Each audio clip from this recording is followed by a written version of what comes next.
The Spokane woman accused of threatening to kill an FBI agent and his family was back in court today. What we know about her latest court appearance tonight. I don't think there's anyone out there that's thinking, oh yeah, criminals should be able to make money off of their crimes and victims shouldn't be entitled to any of that. A new bill introduced to Idaho lawmakers would stop prisoners from making profits off their past crimes.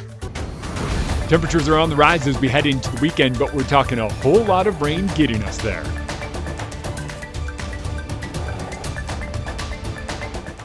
Good evening and thank you for joining us for KREM 2 News at 5 tonight. I'm Mark Hanrahan.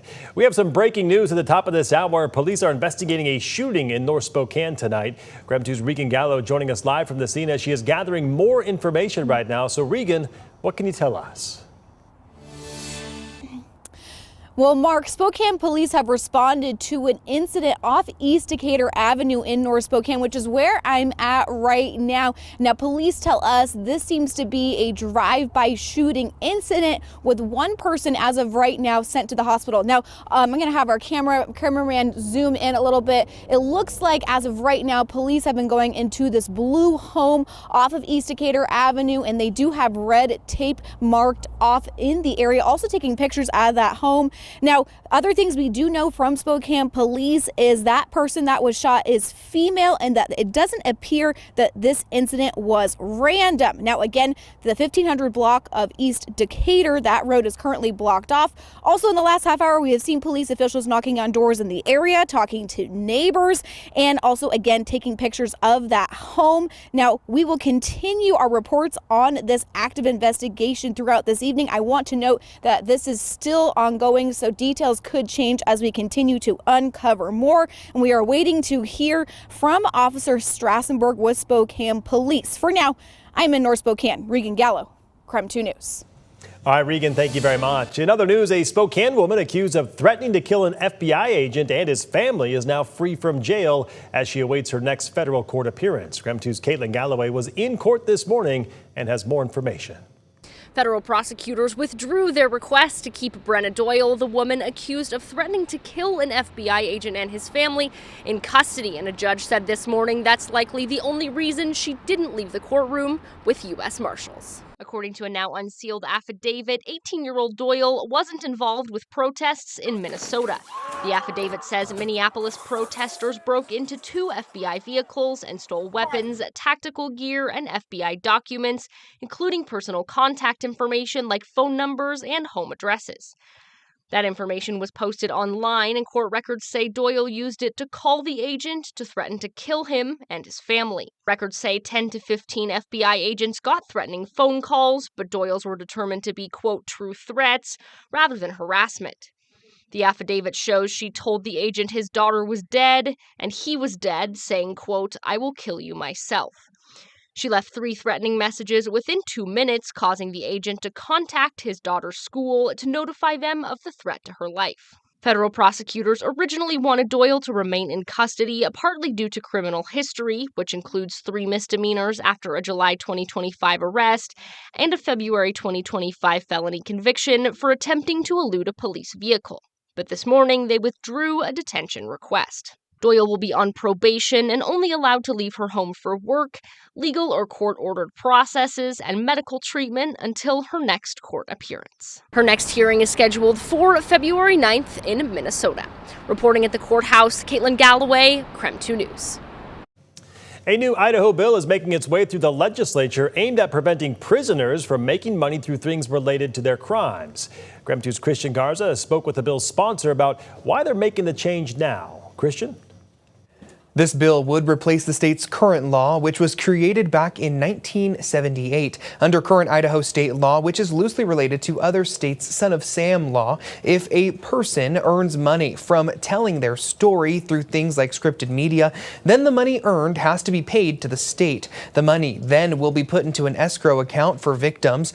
Currently, there is a 5-year time limit, and if no one claims the money, then that money ends up going back to the person who committed the crime. Senator Tammy Nichols sponsored this new bill. Now, she says with the recent high-profile cases across the state, like the Moscow murders or the case of Lori Vallow day bail and the influx in people curious about true crime, the state needs to modernize this law to include more avenues of revenue like book deals and podcasts. I've been watching some of these cases unfold and the trials and things because they've become very public. You have a lot of victims that are involved, unfortunately. And I really felt that it would be a disservice for crimes, especially like these, for victims to be re-victimized, for criminals to make money off of the notoriety of their crimes.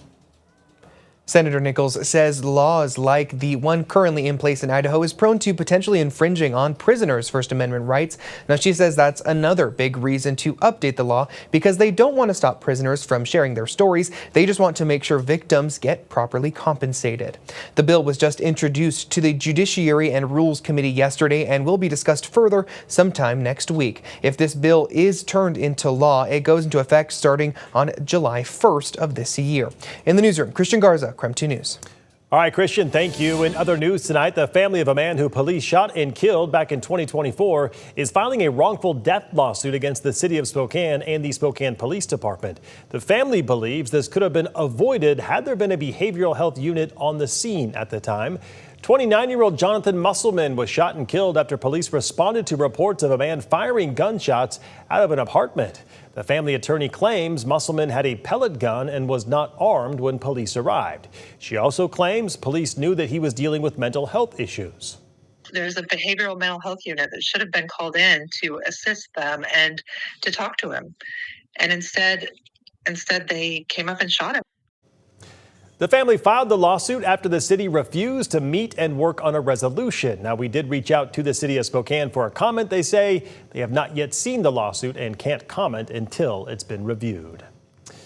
All right, we are looking at our Silverwood camera from earlier this morning. We were under a KREM 2 weather impact alert last night and into the morning for a minor winter storm in the area.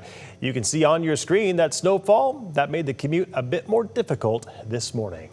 On that note, let's get outside. The chief meteorologist Jeremy the Goose standing by in the Outdoor Weather Center. Jeremy, not much snow, just kind of a dusting, at least at my house. Yeah, it's crazy what just a 1/10 or 2/10 of an inch of snow can do to a morning commute. It's exactly what we saw today, but with temperatures above freezing, we have successfully melted most of that snow down low. When it comes to temperatures across the region now, 31 in Deer Park as we already fall back below it. Might catch a couple of slick spots tonight, so just be ready for it. But we do have another round of rain moving in, and that likely plays a role in what we wind up seeing in terms of our temperatures in Spokane in the next few hours. Should keep us a little bit warmer. Deer Park winds up right on the line of whether or not they see a little bit of a wintry mix or rain. Either way, it turns all into rain in low elevations tomorrow, and then even in some higher elevations by tomorrow afternoon as we get a steady stream of warmer air moving in. By Friday, it's rain even up high across much of the inland Northwest as temperatures climb enough that our snow levels jump to almost 5,000 feet. It's kind of sad. 41 degrees tomorrow and rain, 46 on Friday, and in the upper 40s both Saturday and Sunday with a mix of clouds and sun. All right, sounds good, Jeremy. Thank you very much. Coming up on KREM 2 News at 5, lawmakers questioning Department of Homeland Security Secretary Kristi Noem's leadership following shootings in Minnesota. In 8 minutes, we look at her future and a fight over the department's funding. But first, we highlight an event where community college students provided free haircuts to the homeless. That story after the break.